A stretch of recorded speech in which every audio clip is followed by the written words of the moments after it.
And speaking of control of the White House and the majority in Congress, looks like Republicans will be leading the nation for the next 2 years. Political science professor Maynard Caliendo joins us live now to talk about, well, gosh, what a big night it was. Let's start with the presidential race and the voters who Trump apparently won over, or maybe who just came out and voted. What are your thoughts on that? Yeah, I mean, look, there's lots to talk about here. We could talk for a long time. I think we cannot ignore the gender component to what happened last night in the presidential race.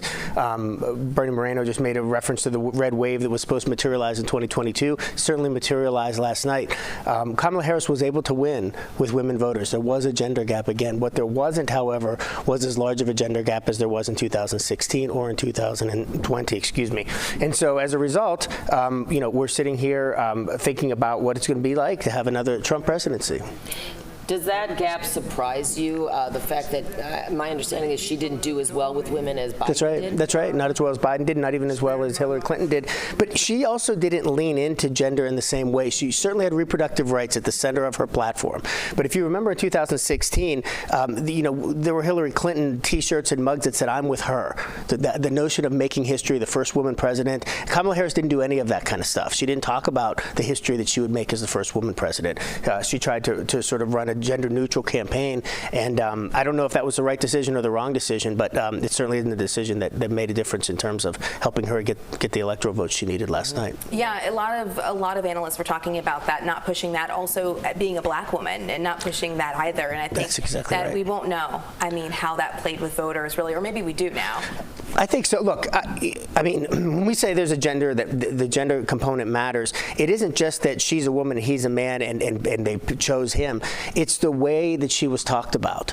It's the way that her intelligence was questioned. It's the way that her laugh was dissected. It's the way that there were suggestions on the right that she slept her way to the top. These are all very gendered attacks. They're not just attacks. And so we can't separate completely her gender from the way that she was campaigned against. And so we're going to have to take a long time to really analyze how this all played out. And what it means for the voter electorate in our country. That's right. Their views. Yeah. One thing I want to talk to you about is that so many expected this to be a much closer race, and this seems to be a very decisive victory for Trump. What are your thoughts on that as far as who turned out? I would call it a mandate. There's no question, and it's not just that.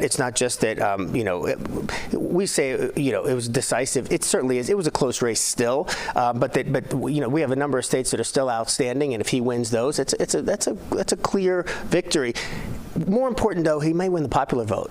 I mean, a Republican presidential candidate has not won the popular vote in a very long time. I didn't think I'd ever see it again in my lifetime, to be honest. And so there is a clear message being sent by the American people last night about what their preferences are.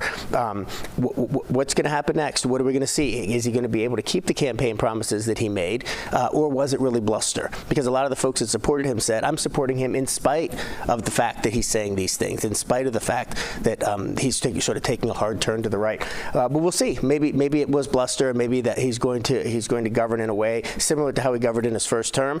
If Kamala Harris's surrogates are right, it's going to be a very different Trump administration, because he's not going to have people around him that are going to serve as guardrails the way they did the first time. Yeah, it's interesting. I know so much to unpack, and I know you'll be back with us in the next hour. We'll do it again. We'll do it again the next hour. Talking about some more related issues. You got it. Maynard Sounds good. Caliendo, thank you so much for being here as always.